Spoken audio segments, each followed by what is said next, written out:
You're traveling through another podcast. A podcast not only of reviewing and discussing, but of discovery. A journey into a wondrous show whose boundaries are that of imagination. That's the RSS feed up ahead.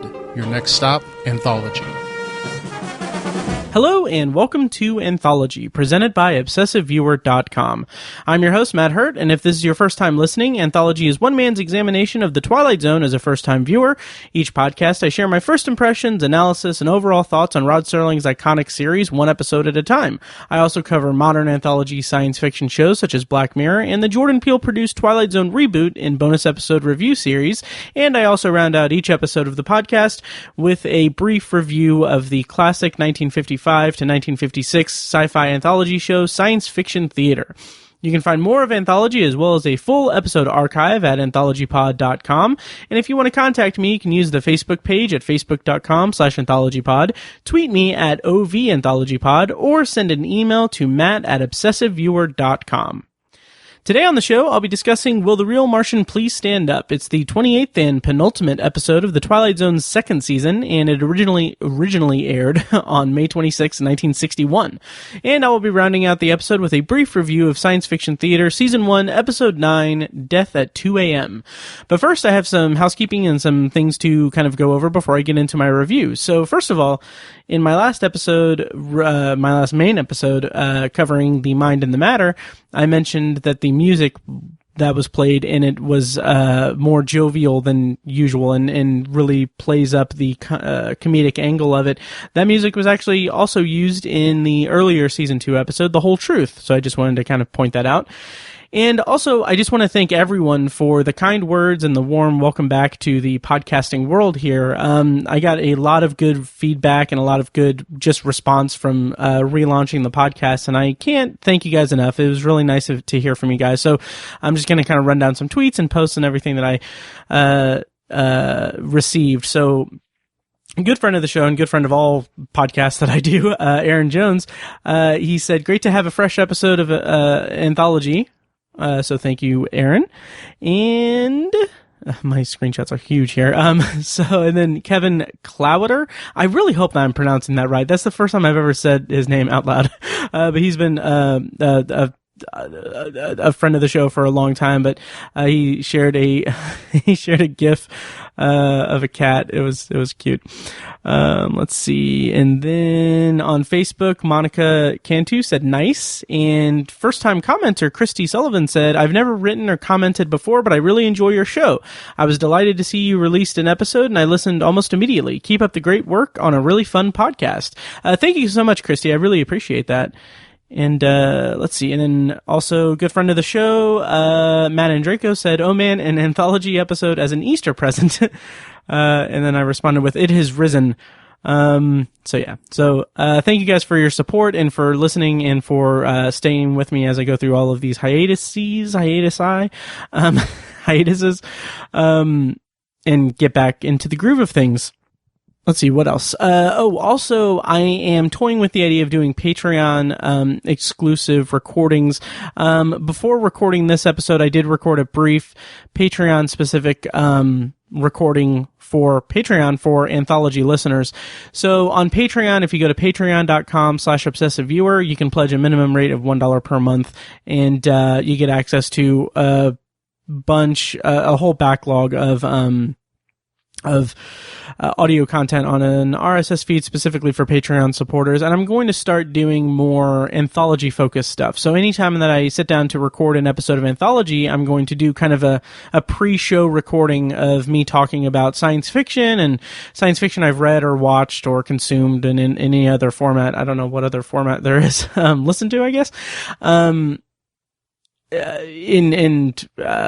kind of a pre-show kind of rambling, the pre-show ramble to the actual show rambling that I do on this podcast. So I recorded one. It's only like 8 minutes long. They'll hopefully get longer as I, focus more on it. So, I'm probably going to throw that up as I do this. So, feel free to, join us on Patreon at patreon.com/obsessiveviewer. Minimum rate $1 per month gets you access to that RSS feed. Basically, you sign up, pledge the $1, and then you get, RSS feed link, which is something you can just copy and paste it into your podcast app, and it should pop up with the official Patreon feed. There are up to, I think, 63 or 64 episodes worth of Patreon recording. They vary in length. Feel free to do that if you want to support the show. If not, no big deal. Also, at the rate of $5 per month, you get access to videos that we record occasionally. We've been really bad about that, especially since we can't go to the movie theater anymore right now. So anyway, enough shilling. Before I get into the actual review, though, I do want to just say that I hope you guys are being safe and being healthy and everything. It's still a weird time. It's funny because I tried to look up like Twilight Zone news, but every news item that I had that came up was just people talking about how the world we live in right now is very much like the Twilight Zone, which I am in agreement with. A very weird time. Hope you guys are being safe, being healthy and everything, and hopefully my podcasting can do its part to kind of let you forget about the craziness that's going on. So without further ado, let's go into Anthology. So I'm reviewing Will the Real Martian Please Stand Up? It feels like a big episode. Because this is one of those iconic episodes that I'm always kind of afraid to get to in this podcast project. So I'm going to do my best to cover it. So of course, I'm going to be spoiling it from beginning to end. So I'm going to be spoiling the entire episode. So if you haven't seen Will the Real Martian Please Stand Up, go check it out. It's available to stream pretty much everywhere. So I'm going to read the plot summary, courtesy of The Twilight Zone, Unlocking the Door to a Television Classic by Martin Grams Jr., and spoilers on for Will the Real Martian Please Stand Up. Two patrolmen investigate reports of a flying saucer that, with apparent evidence, knocked off the top of trees and submerged into a pond. Tracks from the pond lead to a nearby diner, so the patrolmen visit the cafe to see if they can find the visitor from outer space. The people in the diner are all passengers of a bus line that has taken a rest while the rickety bridge ahead is checked out.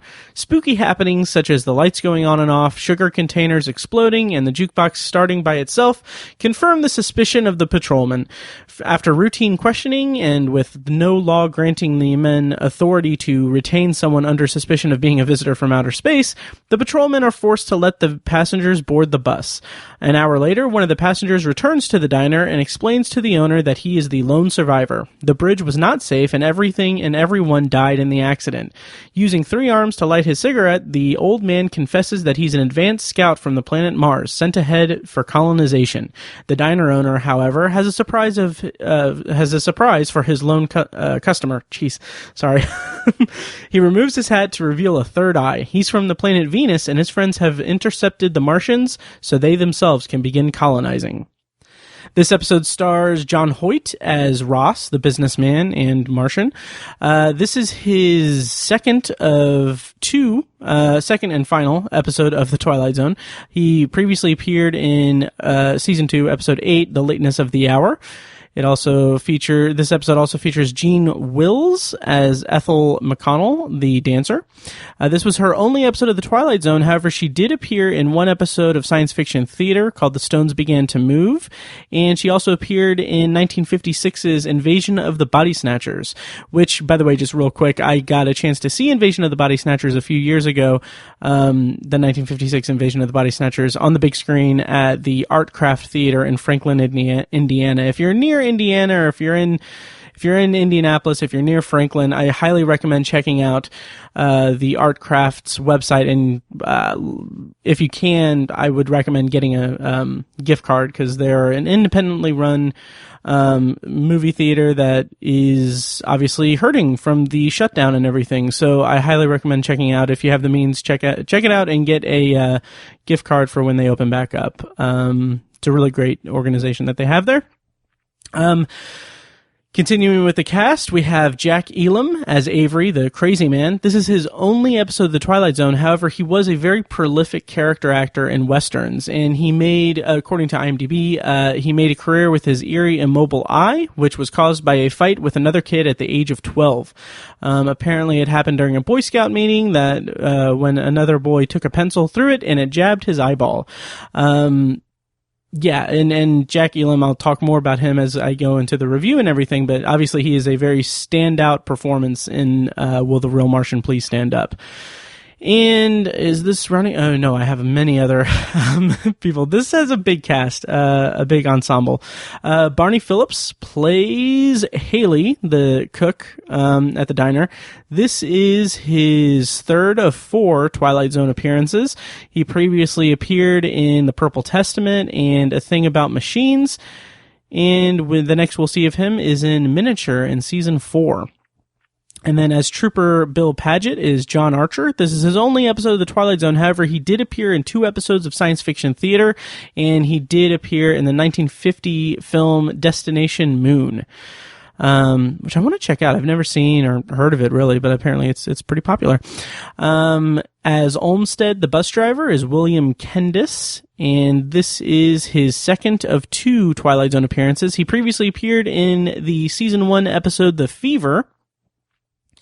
And let's see. Okay, and then seriously, so many people. Morgan Jones plays Trooper Dan Perry. This is his only Twilight Zone episode. However, he did appear in Forbidden Planet in 1956. Another movie that I got to see at the Artcraft Theater in Franklin. He played crewman Nichols. And I think this is the last one. Yes, and rounding out the cast is Bill Irwin, who has, this is his third of 4 Twilight Zone episodes. He plays Kramer, and he previously appeared in Walking Distance and Mr. Denton on Doomsday. And next we'll see from him is Season 4, Episode 5, Mute. And also, this is apropos of nothing really, but he did appear in, it kind of blew my mind because I didn't realize this, but he is in Home Alone, one of my favorite movies. He's the man in the couple that, when Catherine O'Hara is trying to get a ticket onto, trying to trade like her valuables for a ticket, onto a plane so she can get home. He is the man that tells her that his wife has a bunch of earrings, a whole shoebox full of them and stuff, and then rushes his wife onto the plane with him. Writer for this episode was Rod Serling, and director for Will the Real Martian Please Stand Up was Montgomery Pittman. And Montgomery Pittman, this was his first of 5 episodes of The Twilight Zone that he directed. The next we'll see of him is the season 3, premiere 2. And he also wrote several episodes of The Twilight Zone. He wrote 3 episodes, To the Grave and the Last Rites of Jeffrey Myrtlebank. Apparently he, I almost want to say that he's one of, if not the only person to direct and write an episode of The Twilight Zone. But apparently he did that as a means to kind of have more creative control over the finished product. So yeah, that's the cast and crew for Will the Real Martian Please Stand Up? And I'm going to go into my feelings as a viewer on the episode. First, what I knew before the episode. Unfortunately, I knew quite a bit about it because obviously the shot of Barney Phillips with the eye on his forehead is iconic. Like that is something that in terms of pop culture, if you're even peripherally aware of the Twilight Zone, you're going to probably know that piece of iconography. So I knew that, and my kind of feelings going into it, or my thoughts going into it, was that it was an episode about trying to figure out who's an alien, who isn't. And then I also put something about a diner as well. So that's all I really knew about it going in. And, so I'll just go into my review. I really thought that the opening scene with the snow and the alien sound effects was really effective. I kind of thought that was a really cool effect to really bring us in. And really that opening scene is a really efficient and clear introduction to the episode. Like we're brought right into it with the 2 troopers that are investigating the landing of the UFO. We get the just really quick I don't want to say throwaway line, but the really quick just explanation that like, oh yeah, it landed in the pond, so we can't see it, but obviously it is in the pond, and we see the tracks leading from it. So we get enough information to discern that yes, something landed in a pond, and something came out of what landed and walked to a diner. Very quick, very efficient, very clear introduction to the episode. And I really like the banter between the two troopers as well. Like, before they head off to the diner, before Serling's opening narration, the Trooper Paget suggests that the bus came out of the pond. It's just kind of jovial and kind of funny, and kind of comical in that respect. And then we get Serling's opening narration, which I'll go ahead and play right now. Wintry February night, the present. Order of events: a phone call from a frightened woman, notating the arrival of an unidentified flying object. Then the checkout you've just witnessed with 2 state troopers verifying the event, but with nothing more enlightening to add beyond evidence of some tracks leading across the highway to a diner. You've heard of trying to find a needle in a haystack? Well, stay with us now and you'll be part of an investigating team whose mission is not to find that proverbial needle. No, their task is even harder. They've got to find a Martian in a diner. And in just a moment, you'll search with them because you've just landed in the Twilight Zone. And that's Serling's opening narration. It's good. It's clear. It's again, efficient and clear introduction to the episode. And, yeah, I kind of like the, you've heard of hearing a needle in the, finding a needle in the haystack, but now these troopers are going to have to find a Martian in a diner. It's just, I don't know. I kind of like that turn of phrase, or that, kind of flipping that on its ear. So then we get the diner. We get the diner introduction. We get a nice pan from the bus to the diner. We see that the bus is like the etching on the bus is Cayuga, which is a nice reference to the production company and the I think lake where Serling vacationed as a child. And we get the Highway Cafe. So at this point, I was very interested in the setup. Like, it felt like it would be more about fear of the unknown, and in that respect, it would be similar to the Monsters Are Due on Maple Street. And from the outside, I was eager for that to happen. And then as the episode kind of progressed, which I'll talk about more as I go on, I kind of felt like that expectation of it being like Monsters Are Due on Maple Street, which if you've listened to this podcast, you know that I love the hell out of the Monsters Are Due on Maple Street. It kind of felt like at times this episode could have and did veer off into kind of revisiting the stuff from Monsters Are Due on Maple Street in a way that didn't necessarily satisfy me, but I've kind of come to terms with it a little bit more as I've rewatched this episode. But it kind of left me with a little bit of a bad feeling in my head while watching it. I don't know if that's the phrasing I want to use, but I'll talk more about the similarities to Monsters Are Due on Maple Street as I go on to this in this review. So again, very efficient storytelling once we get into the actual diner. It's established that they're snowed in, the bridge is unsafe, and there's the turnoff, and the way that they came is blocked. So it's very much a story of strangers being snowed in and isolated. And in this respect, it really felt like this was the Twilight Zone spin on a murder mystery. Like, there are 7 people in a room that is isolated, and one of them is someone who is not who they say they are. And it feels very much like kind of a Agatha Christie kind of story. And I was kind of all about that.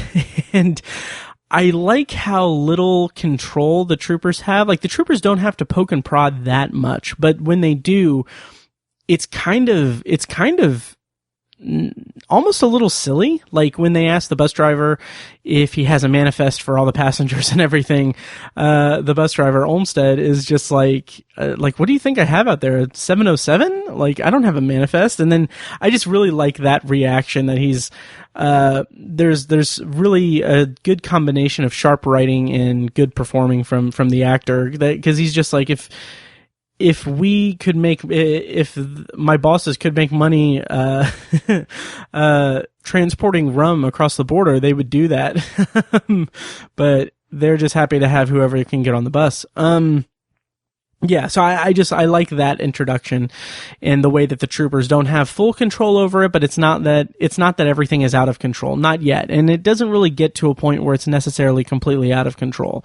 Like my whole thing while watching this episode is that it kind of felt, like I said, like a lot like Maple Street. And what I've been trying to discern from it as I rewatch and prepare for this recording is how it differs from Maple Street. And in one respect, it is unlike Maple Street in that it doesn't escalate to the point of total chaos like Maple Street does. That's not the goal here. This is just a story of strangers in a strange place, and with a nefarious stranger in their midst.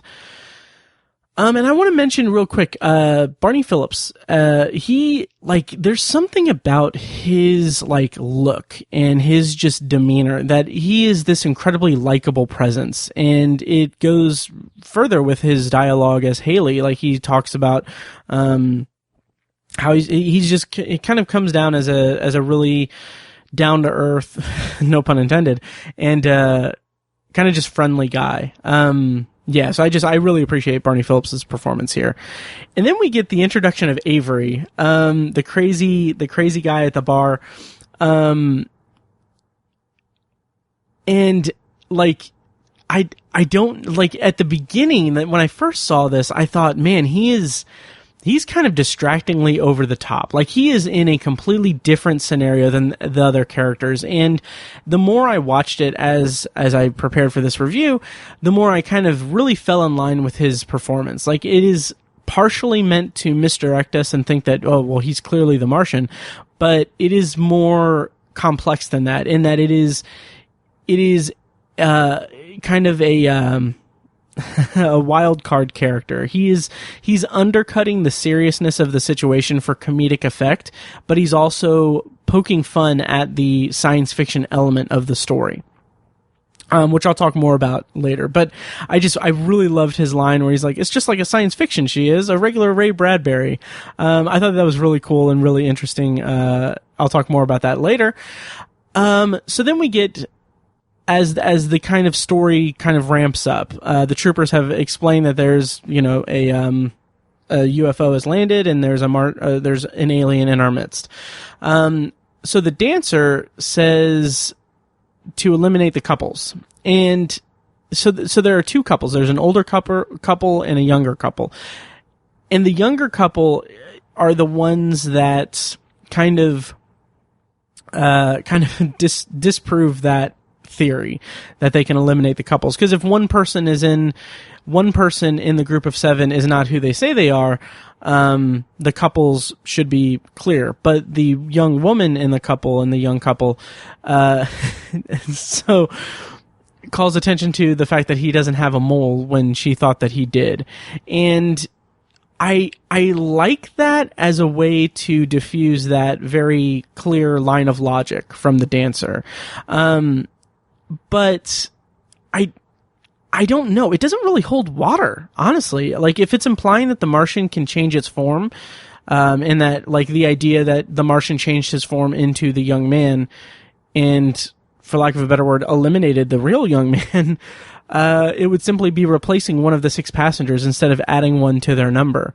So I think maybe, I don't know, it kind of felt a little flimsy to me. Like, if there was a line of dialogue where they talked about how, maybe it was two aliens in the spaceship, but I don't know, maybe I'm splitting hairs there. But I will point out that, and I feel bad saying this, but the man in the young couple, his acting is not great. Like, it just feels really kind of stilted and awkward.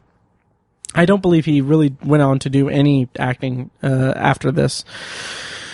So here's where we get to the point where it kind of really feels a little bit too much like the monsters are due on Maple Street. Kramer calls attention to the fact that the questioning and paranoia is going to cause a panic within the group. And that scene, that line of dialogue where he says that, he's calling attention to the nonsensical nature of their line of questioning, it's extremely similar to Claude Akins's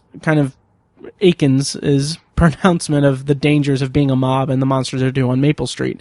And I can't really divorce myself from that, because like the dialogue is extremely similar, and in The Monsters That Do on Maple Street, it was to a much greater effect. Here, it just feels like it's trying to diffuse something that hasn't been diffuse something that hasn't really reached a point of panic yet, and it just feels a little bit unfulfilling to me. So I don't know, again, like, and Avery is kind of constantly like undercutting the seriousness of it. And the more I revisit it, like I said, the more I like him as a wild card character, and he really elevates the episode, from a narrative standpoint, in terms of a character that is acting against the tone that could be established in the episode. And so the next kind of line of logic that the group faces is the idea of having identification, and no one seems to have identification. Like, granted, it's needed for brevity that they don't go down the line and say like, oh, I need to see your identification, but like the dancer doesn't have her identification because she accidentally packed it with stuff that she sent along. And I don't know, like, it's fine. And then I think there's pushback from Ross, or I think Ross actually offers to show his identification and everything, but then people get really agitated by that. That felt a little bit flimsy to me. Like, it didn't feel as clear cut as it probably could have been. I did find it pretty funny and authentic that as the troopers are questioning the bus driver, he mentions that, or when they bring up that she's the only one that doesn't have any identification, the bus driver comes to her aid and says that she's the only one that the driver can confirm on the bus because she's attractive. And I thought that was pretty funny and kind of authentic. Yeah, he's going to notice the beautiful woman that was on the bus and no one else. But then here, and again, like, Avery kind of responds to that and asks if the driver was really the driver. And again, like, that's a good way to show, that's a good way to foment, like, doubt within the group. But again, it doesn't really hold that much water, because if the driver wasn't really the driver, there would only be 7 people in the group. Like, the bus driver and the 6 passengers. Like, it's not like the alien replacing the driver would add a number to the count. And speaking of the number and everything, Ross goes on to suggest that the driver miscounted, which is a simple explanation, simple logic that could be followed very clearly. And I like that when the driver is adamant that he didn't miscount, that's when the jukebox starts on its own. That's when Ross sets the lights to flicker, and sets the music to play and everything, because it is kind of just because Ross is the alien, and he does that to kind of, I don't know, divert attention from the bus driver, like, being adamant that yes, there were 6 people on the bus. But again, the idea that the jukebox starts and the lights flicker and everything, like the playing with technology and everything, it's very similar to Maple Street, and that's something that just didn't really sit that well with me. Yeah, and that brings us into an act break for the episode, and I did notice that the jukebox starting even quiets Avery before the end of the act break, before the commercial break. But then when we come back, the police are outside, and Avery gets up and he does a salute to the jukebox and says, "Take me to your leader." And it's so much fun. Like, Jack Elam has so much fun in this role, and it really shows. And again, it just really elevates the episode for me. Even though it took a couple of viewings to really get into that portrayal, because I wasn't really, at least that first viewing, I wasn't really too crazy about just how it is such a counter to the tone of the rest of the characters. So when we get back from the act break, I think it's the bus driver asks Haley, like, is that a trick that you did? Is that something that you did? And I like, again, that that we call attention to the science fiction element of it. Haley says, "I'm strictly short orders and paying your taxes. I don't know anything about science fiction." And again, that also plays into the portrayal of Haley as someone that's very likable and down to earth, for lack of a better term. And I really, probably my favorite thing about this episode, and if you can't really tell from my tone, like, this episode didn't land with me as quite as well as it seems to have landed with a lot of people, which, that's just how it comes down sometimes. But I do like that this episode is really laying into the science fiction element. Like, the characters themselves, they're in the Twilight Zone. They're in a Twilight Zone scenario, but they're not overcome by it or wrapped up in it. Instead, it's almost like the show is lightheartedly poking fun and poking its finger at the idea of the Twilight Zone by having the characters comment on the science fiction element of the story. It's a very interesting kind of meta approach to the story, and it lends a certain realism that makes this episode stand out as one that you don't really have to suspend any disbelief to really buy into. Not that that's necessarily a problem for the Twilight Zone, and hasn't been a problem yet, but I think back to, again, drawing comparisons to Maple Street. Like, Maple Street, you kind of have to buy into the idea that these characters are going to, like these characters dive into this madness that spreads throughout them because a child tells them stories from a comic book. You do have to suspend your disbelief with that. With this, we get the characters calling attention to the fact that it's a scientific or a science fiction trope that they're in very direct terms. And I think that that's a really interesting element for the Twilight Zone to kind of experience, because I can't think of a single episode so far where they've done that, where it's been called attention to it. Avery references Ray Bradbury. That's nuts to me. And it really is effective for the episode itself. I think it really plays into it, and it pays off. It sets the groundwork for the payoff at the end of the episode, which of course I'll get to when I get to it. So we get Ross butting heads with the bus driver. Ross's whole thing before the reveal is that he needs to get to Boston for a meeting. He's an important businessman and everything. And we get the bus driver kind of pushing back on him, saying hey, you might be a big businessman and everything, but I am an expert when it comes to this bridge, and that bridge is not safe. I'm not going to, I don't care about your meeting. I'm not going to take you there and risk our lives. And I like that instead of engaging him in more of an argument, Ross just sets the lights off and on again and plays the jukebox and everything, just to kind of undercut the seriousness of the bus driver's point of view and everything, and to create more panic within the group. And to that point, it's kind of refreshing to see the reactions to the unexplained be so measured and non-panicking. It's something else that kind of separates this episode from Maple Street. The characters do bicker back and forth, but it's in a way that is more, like I said, measured and non-panicky. They're very aware of the scenario, but they are bickering back and forth about things as if they are strangers. It is very believable that they are strangers bickering and not people who know one another. Similar to in contrast to Monsters Do on Maple Street, those are all neighbors who know each other and everything, and the panic and doubt that is created in that scenario is based on them not knowing people that they are that they've known for a long time. Here, it's strictly strangers not knowing any details about each other and having that kind of weird science fiction scenario thrust upon them.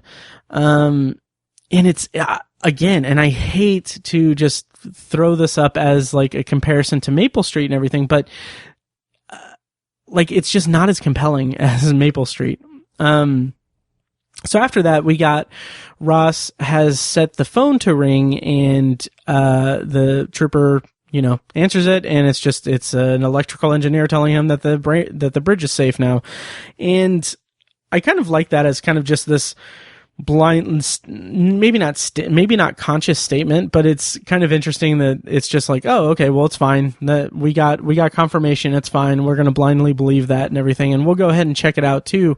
But yeah, everyone's all good.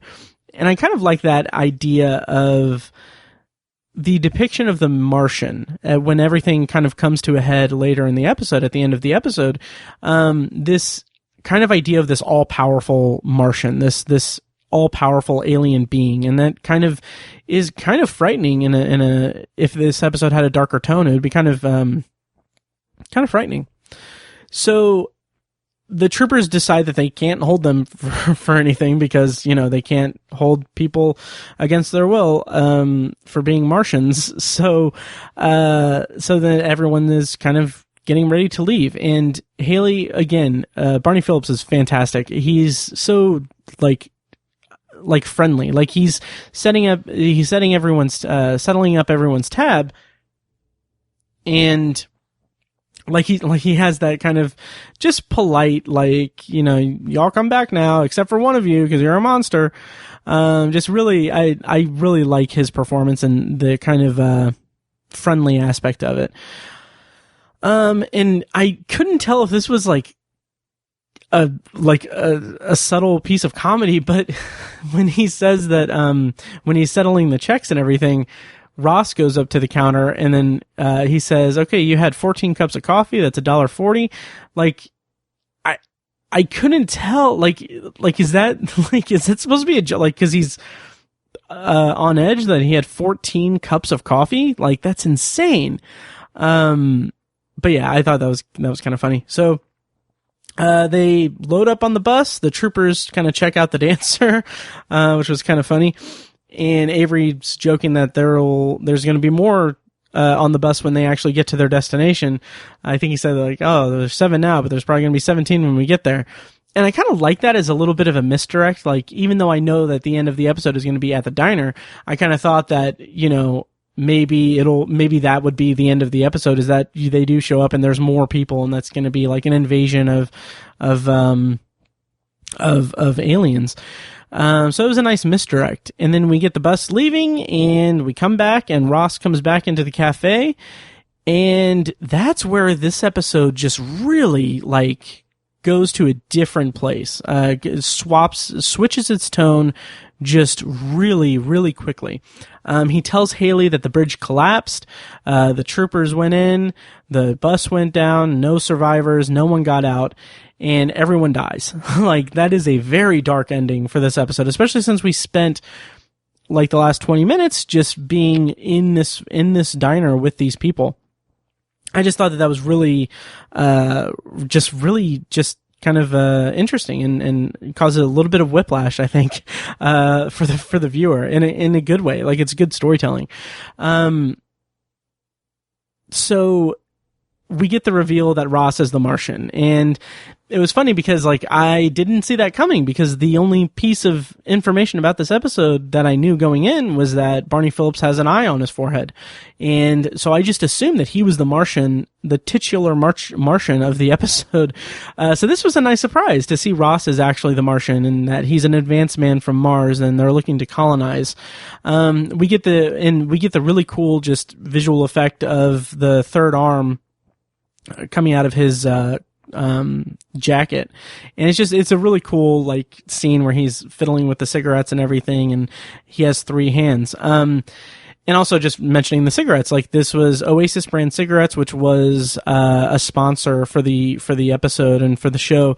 And this is where we get very direct and overt product placement, which usually I hate. I have such a deep-seated hatred for product placement that is in the actual line of dialogue. But here it kind of feels at least a little bit organic. Ross is what are these cigarettes you say? They taste really good, or whatever. And we see that it is that brand of cigarettes. So I don't know. I kind of let that fly on that. Usually I kind of hate that in shows and movies. And so we get kind of the double twist, where Haley reveals that he's from Venus. And it's such a great, moment, because he, is just, he's still that kind of friendly, kind of diner guy. But it's just he's vaguely threatening to Ross. He's well, I'm from Venus and we came down a lot sooner than you guys did, and we've been here for a while, so your friends aren't coming, and if you're I love this line. And if you're still alive, you'll see how different we really are. And like, that's when we reveal it. And I thought that was a really cool, like, chilling moment. And that's also what kind of sets this episode apart from Maple Street as well. It's how insignificant the human factor is. Like, what makes it slightly chilling to me is the idea that Earth is just a playing field for Mars and Venus to destroy each other.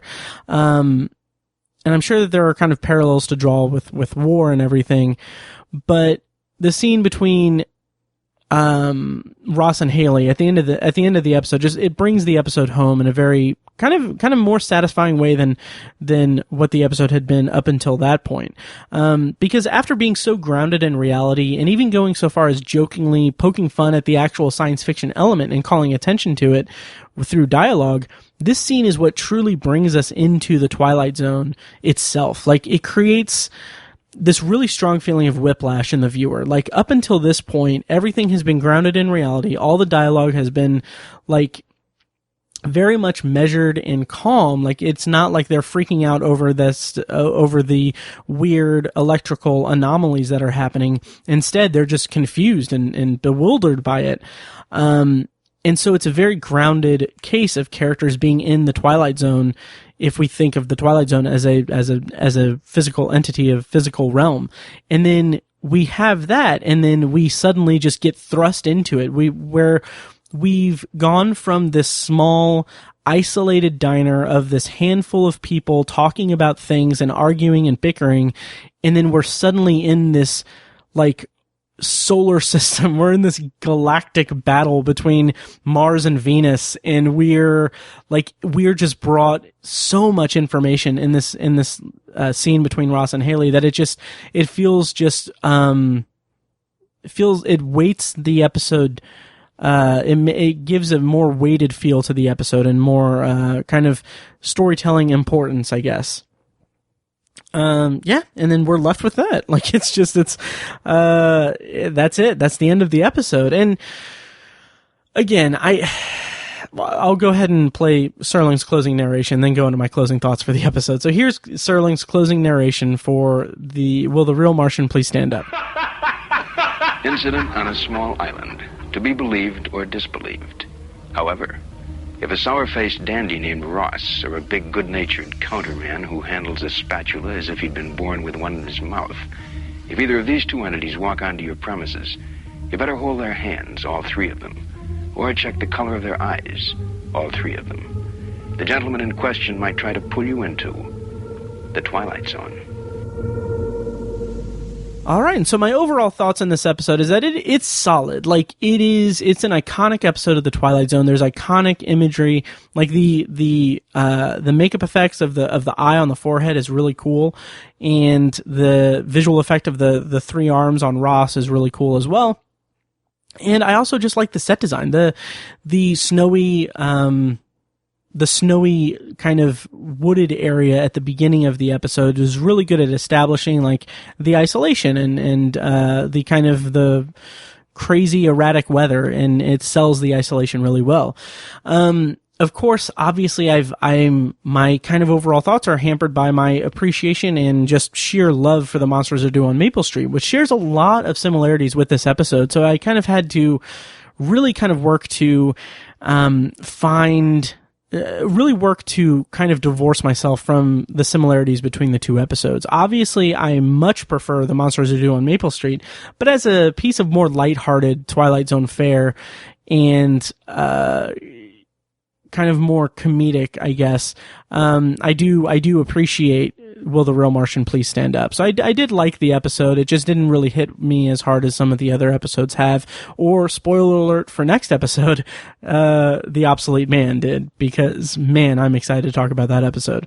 Okay, and before I get to trivia and everything for Will the Real Martian Please Stand Up, I do want to mention that this was adapted into a graphic novel published in 2009, and I do have a copy of that, and I read it, so I'm going to kind of give my brief thoughts on the graphic novel. It follows the story pretty closely with no real big deviations. There are some expansions of it, like the bus driver and the dancer become more of an item as the story progresses, and that kind of interaction gets more time on the page, and I think think there's some friction between him and Ross over it. Like they kind of fight over it. Or fight over the dancer, not it, Jesus Christ. They fight over the woman. And there's some more interesting stuff, or there's more expansion, I should say. One of the big moments of it is that at the end, like I said, it does follow, the story pretty closely, but at the end, Haley has 4 eyes instead of 3.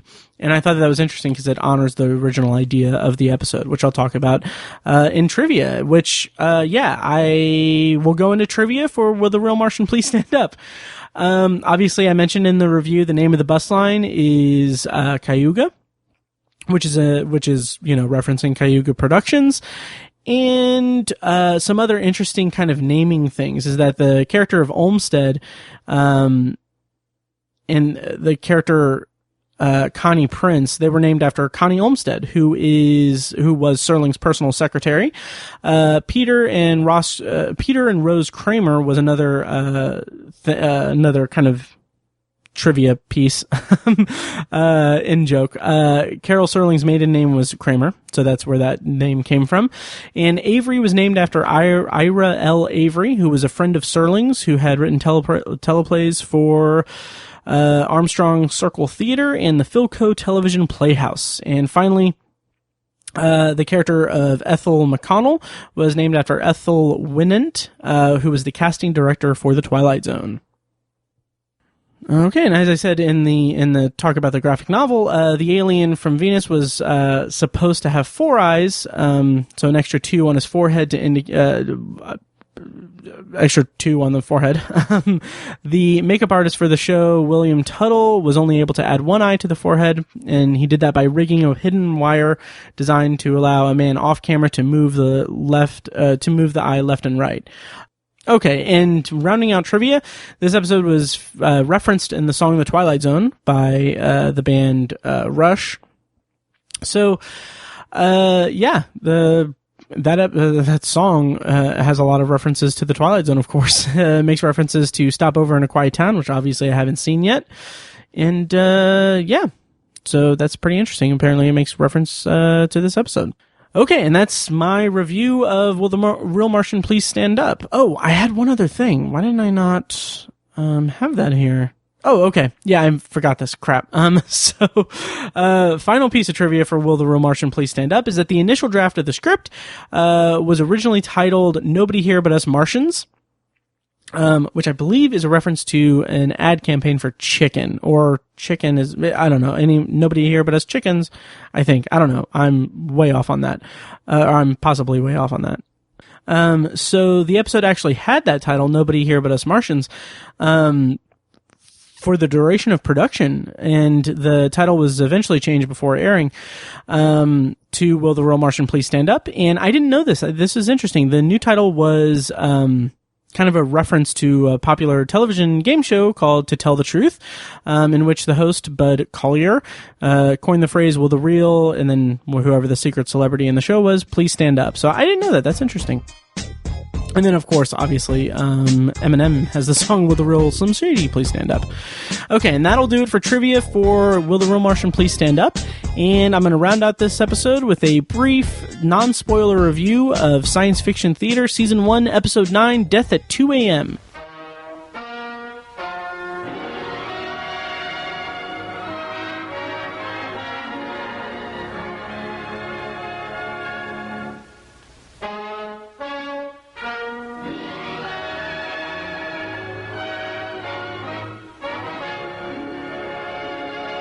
So, Science Fiction Theater is, obviously I mentioned in the last episode that unfortunately the DVD of the complete series is out of print from Shout Factory.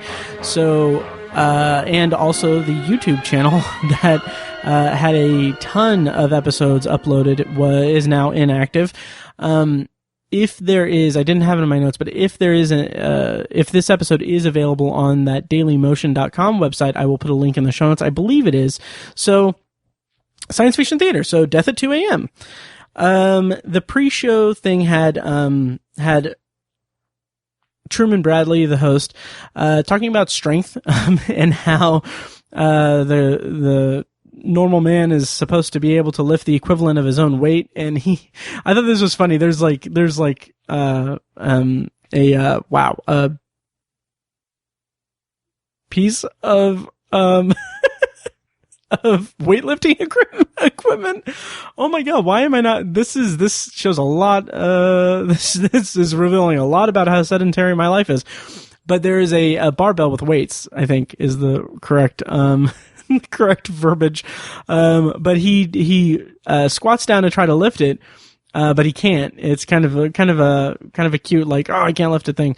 But it's funny because it looked like he was lifting with his back. And I was like, you're not supposed to do that. I don't know if that was something. But anyway, he goes on to talk about how, when, the ancient Greeks, created levers and pulleys, and kind of talks about the history of them and how the machine age gave rise to man being able to lift things through machinery and stuff. And then he kind of transitions over to ants. Like, obviously, like, it's, everyone knows ants can lift like 10 times their body weight and everything. So, that's kind of the preamble to this episode. And I thought it was a very good preamble. It kind of demonstrates a lot, and it goes into some stuff for the episode. It ties in well to the episode itself. So, Death at 2 a.m. The synopsis is: police suspect a scientist and his helper of murder. Problem is, neither man has the strength needed to kill the victim in the manner he was killed.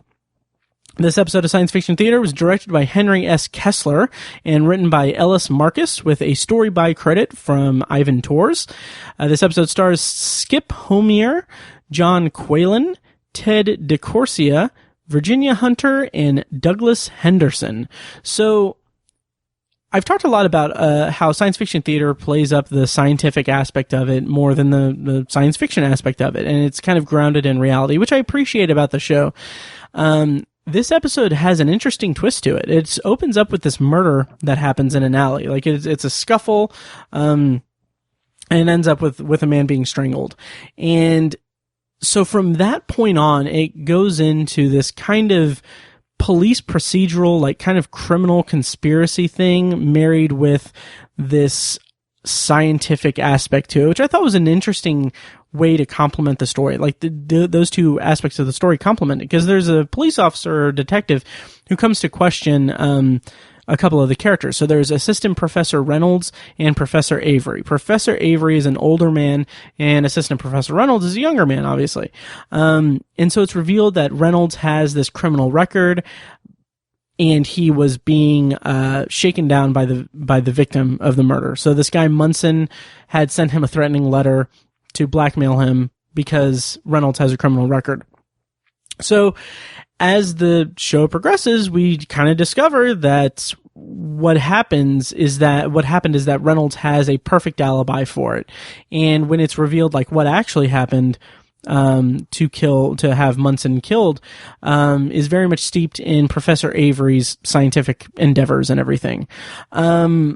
That's all I'll say about that, because I want to keep it vague in case you want to check it out. But I really, like I said, I kind of like the way that it marries science and criminal conspiracy. Like, these characters are in the middle of of a criminal investigation, and Avery is setting up this scientific thing for Reynolds to kind of run with, because Avery feels like he doesn't have a lot of time left. So he lets Reynolds into his scientific experiments, and kind of the overarching theme of the episode, which I thought was really interesting, if not a little bit too on the nose, is that the kind of episode, the kind of the whole point of the episode, I would say, is that the theme of the episode is that it's the folly of humanity attempting to jumpstart evolution. So we get kind of theories about, like, super strength and imbuing humans with just unnatural strength and everything, and how that is against the will of evolution, essentially. So it's kind of heavy, kind of some heavy topics to kind of play with, and it plays with it pretty well. Like, it does demonstrate it pretty well, and is an interesting cautionary tale for, like, selfish science, I guess, or scientific discovery that is more for selfish reasons than actual, humanity. Yeah, and I guess that'll do it for this review of Science Fiction Theater. Death at 2 a.m. It is. It's solid, like the rest of the episodes have been. I do want to mention that I'm excited because I am now on disc 2 of the complete series box set. So it's an eight disc DVD set, and I am now officially on disc 2. So that's awesome. Hope you guys enjoy these bonus reviews of science fiction theater. By the way, yeah. And that'll do it for this episode of Anthology. Next week or next time on the podcast, I know I'm a little bit rusty on the release schedule, but next time on the main feed, I'm going to be reviewing the season 2 finale of The Twilight Zone, The Obsolete Man. Cannot wait to get to that episode. I watched it a couple weeks ago, and it has not left my mind. Like, it is, I'm very excited to just kind of dive into it in this podcast. So look forward to that coming soon. The bonus review on that, or the supplementary review on that episode will be Conversation with an Ape from season 1 of Science Fiction Theater. So yeah, and then sometime before that, I will have my next episode of my bonus review series of Black Mirror season 5. I'm going to be talking about Smithereens, which is a very un-science fiction episode of Black Mirror. So I'm excited to revisit that and talk about it to myself while people listen to me. So yeah, so that'll do it for this episode of Anthology. Once again, check out patreon.com/obsessiveviewer. Minimum rate of $1 per month. You can get access to a special RSS feed with content recorded specifically for Patreon supporters. Most of it is just bantering back and forth with my co-hosts over at Obsessive Viewer and Tower Junkies, but I'm going to make a concentrated effort to do more solo recordings for Anthology listeners and talking more about science fiction that doesn't really fall under the umbrella of the things that I cover on Anthology. So check that out, Anthology, or patreon.com/obsessiveviewer. And also check out my other shows, Obsessive Viewer Podcast and Tower Junkies, the Stephen King podcast, with an occasional focus on the Dark Tower series. Yeah, without further ado, that's wrapping it up. Oh my God, I need to eat lunch. So, thank you guys so much for listening. Thank you guys for your support and for subscribing and listening to me and everything. Glad to be back. Hope you guys are being safe and healthy and everything, and hopefully this pandemic is not affecting your life too hard, and you guys are being safe and healthy. So thank you guys so much for listening, and I'll see you next time.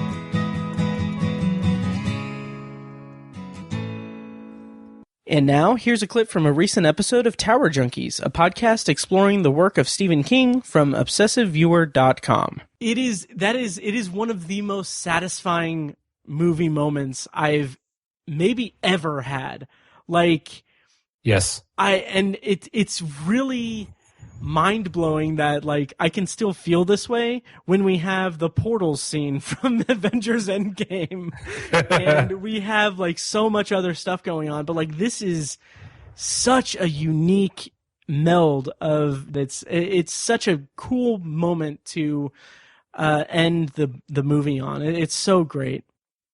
It is one of the best examples of fan service that I can think of. Yeah, and like true fan service. Like, yes, like I said earlier in the episode, like it's fan service from a fan perspective. Like it's someone who clearly has a deep admiration and love for this work and for this person's body of work, and it's just it's just perfect. It's just perfect. It really is. Yeah.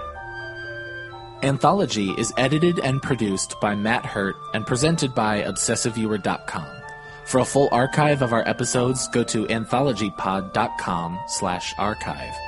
You can also like the Facebook page at facebook.com/anthologypod and follow the show on Twitter at OVAnthologyPod.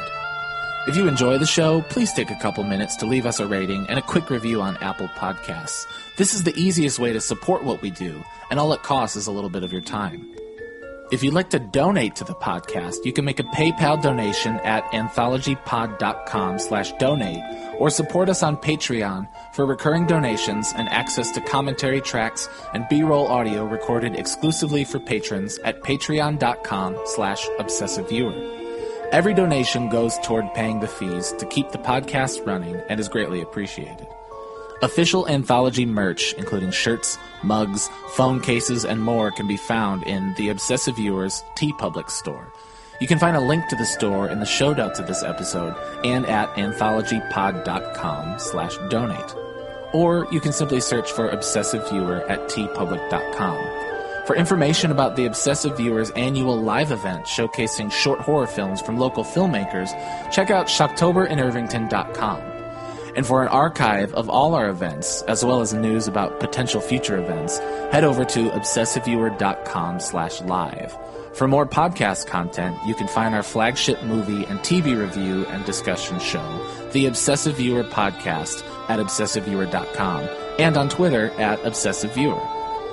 You can also find Tower Junkies, a podcast where Matt and co-host Tiny share their love of all things Stephen King and his magnum opus, The Dark Tower series, over at towerjunkiespod.com and at towerjunkiespod on Twitter. And finally, check out The Secular Perspective, Tiny's side project podcast, which tackles current events and life's big questions from the perspective of secular hosts Chad and Amanda at thesecularperspective.com. Bumper music for this podcast comes courtesy of As Good As It Gets, which can be found at facebook.com/asgoodasitgetsband. You can also find As Good As It Gets music on Spotify, Google Play, and iTunes. Thank you so much for listening, and we'll see you next time. Kitty! She's just like a science fiction, that's what she is. A regular Ray Bradbury. 6 humans and 1 monster from outer space.